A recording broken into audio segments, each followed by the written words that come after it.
Welcome to Real Estate with Jennifer and Marcia. Yes. I'm Marcia Valenzuela, broker of the Valenzuela Real Estate Group. And I'm Jennifer Arganaraz, and I'm with New World Title.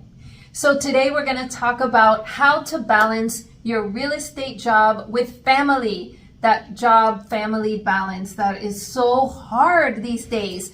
So here you have two moms who have been in real estate, who have tried to figure it out. But I think it's, number one, it's different for everybody. But what has been your experience with this? Yes, it's a little difficult sometimes. I'm in title, so I'm not a realtor. So I kind of have one little advantage that I do have the weekends, unlike realtors that do not have the weekends. But I've been on that side before because as a title person, believe it or not, I do sometimes work weekends because if my agents need help in an open house, whatever. So sometimes I do, but it's not as often as realtors. So I have that advantage. But I feel like real estate is it's a job that takes up a lot of hours and a lot of your time. And I know we've said this in an earlier podcast that people think, oh, you're in real estate, you have all the time to go get the prescription over there in Navarro. But no, you don't. So it is difficult to balance that, Right. Especially being a realtor, and even lenders I know go through it, especially when the market is like saturated and it's caliente, and it's so many people, you kind of want to take advantage of the work when it's there. Yeah, and I think it also depends. For me, it's been periods of time in my life. It depends in my life what's happening, where I'm able to dedicate more hours during like this period of time that I'm living now is great because my kids are older. I have Anthony, who's 22 right now, Sophia's 16. So you do have to obviously still spend time with them. It's not like they're grown and out of the house, but it's different than when they were much younger. Little, yes, yeah, definitely. when they were little. Adrian is 20, he's going to be 22 now. Your son. Yeah, I only have one. But I remember when I used to own a mortgage company, and when I used to own the mortgage company, it was during the last boom, when he was like 6, 5, 6, 7. So little. he was little. So I was married at the time, and I was always in the office. So my husband would come to the office and bring him, and we would have dinner together at the office many times. And I do feel like, sometimes, and then when he went into his adolescent, it was when there was a crash. Yeah. So then during the crash, believe it or not, I spent more time with him during the boom because we would vacation more. But during the crash, I was so busy just trying to survive. What am I going to do today? I need to make money. Real estate is all I know. It's all I've done since I was 17. So it's like, it wasn't an option. I had to figure out something. So I feel like I took away from him so much during that time of trying to survive that even then it was still work because it was survival mode. So I feel like I feel very guilty about that part of my life. Yeah, and I have a guilty period also where I also was like in the office until like midnight sometime, like late always in the office, and I look back and I'm like, why did I do that to my kids? I mean, yeah, you at the moment you think it's necessary, and it probably is necessary at the moment, but we're here to kind of like tell you guys what we've been through and how we could have done things differently. I think looking back, if someone could have sat me down and helped me with this, I think one of the rules I could have followed better was if the kids need you, prioritize the kids and your husband, your partner, family. your wife, whoever. Prioritize them, especially when the kids are young. They need you a lot, and maybe you can't do everything. You know how I've heard this so many times. People say, you can't be a superwoman. Like, we try, as women, we try. We want to be a top producer. We want to be a great mom. We want to be a great partner. We want to be great in all of these realms. Yeah. But there's only 24 hours a day, so something has to give. And it's sad when it's the kids, like in my case, and you feel the same way with Adrian. Like, it's sad when it's the kids who kind of like got the brunt of it. They're the ones that got less time from us. Yes, it's funny because my kid, when he was younger, I don't know if it was because we were going through hard times, and kids do hear things. You could be talking in the kitchen and they hear things. He never asked for anything. I'm like, did he think Then when I got back on my feet, I'm like, hey, do you want this? Do you want that? He never wanted anything.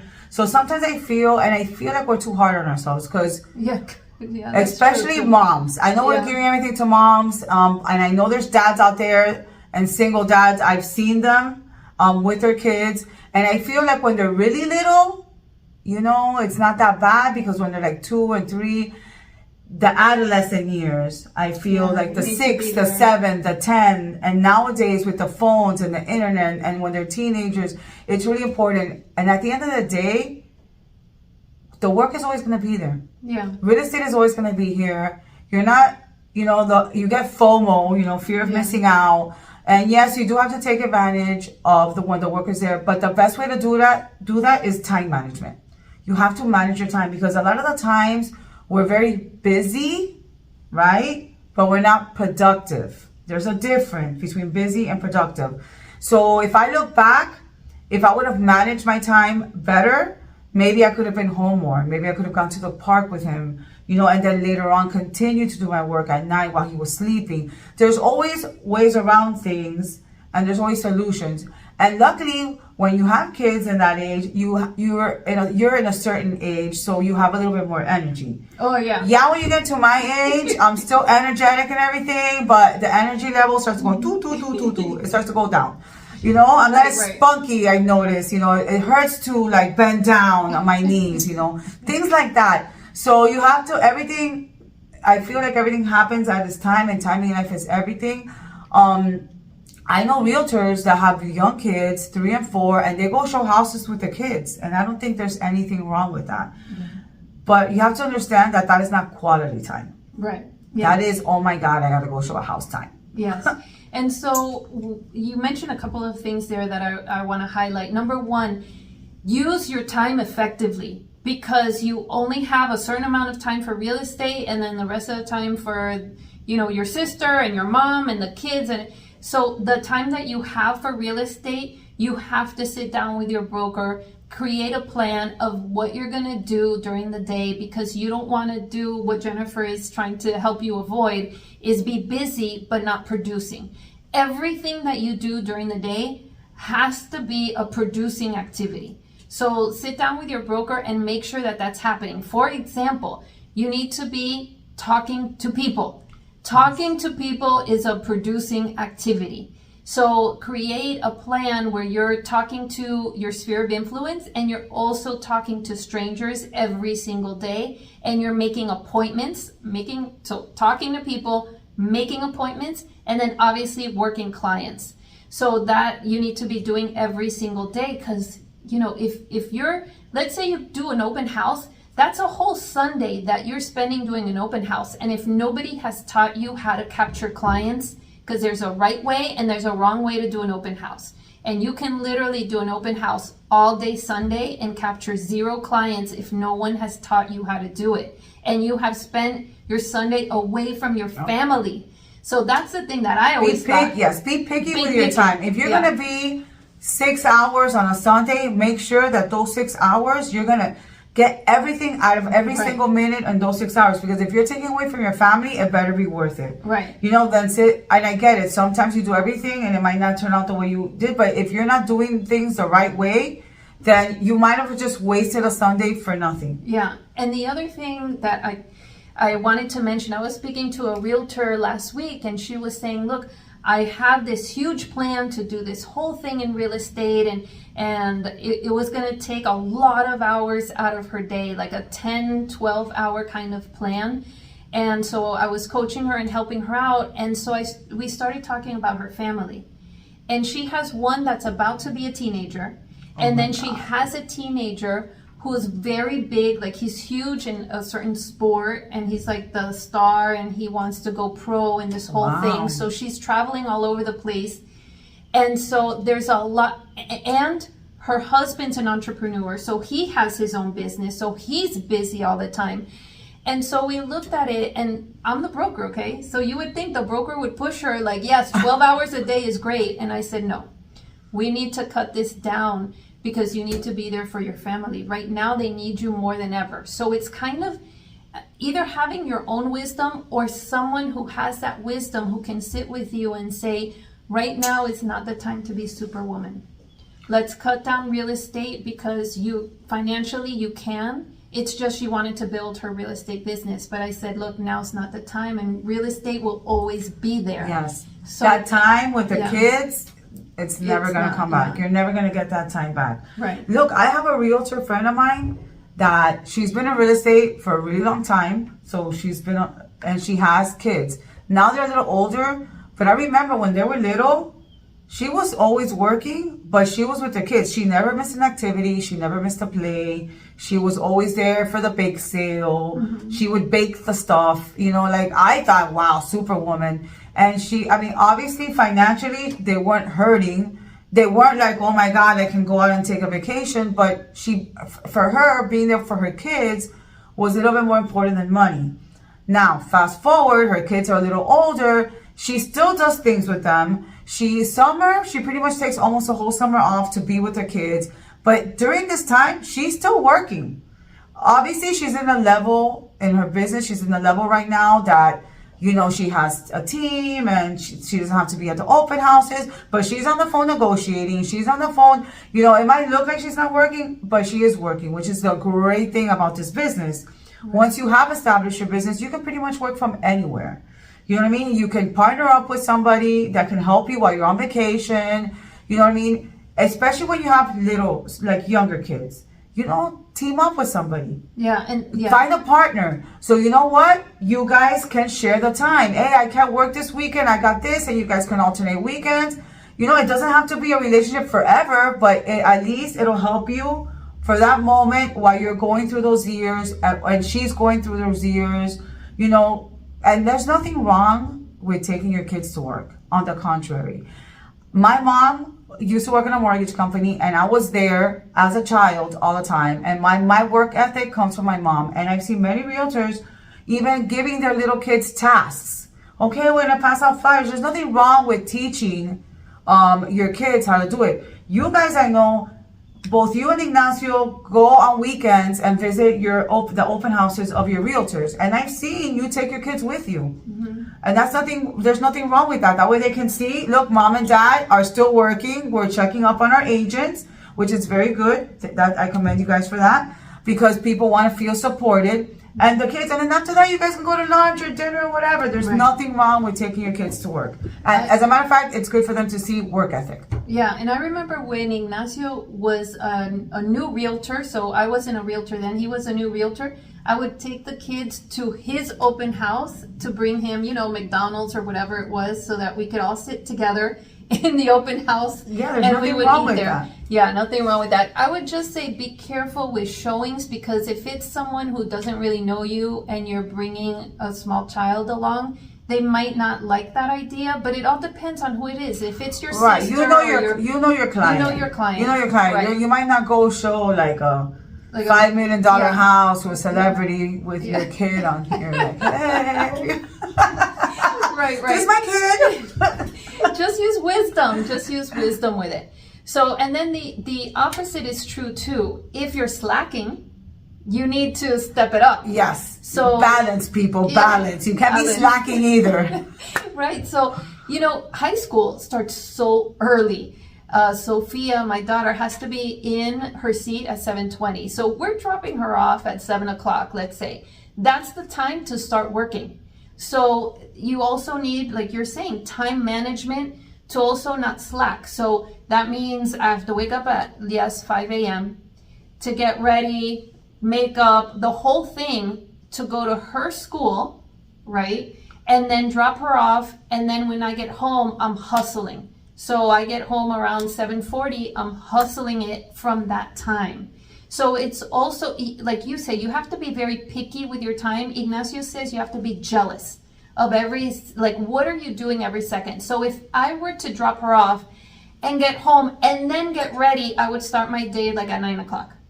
But no, I get ready before because I'm waking up early. So also the opposite is true. Sometimes when the kids are little, you can put them to bed at 9 o'clock And then you have from 9 to midnight, for example, to work if that works for you. It also depends, are you a morning person or are you a night person? Yes, I mean, sometimes, for instance, I'm not a morning person, but I had to become a morning person because I had to drop my kid off at school.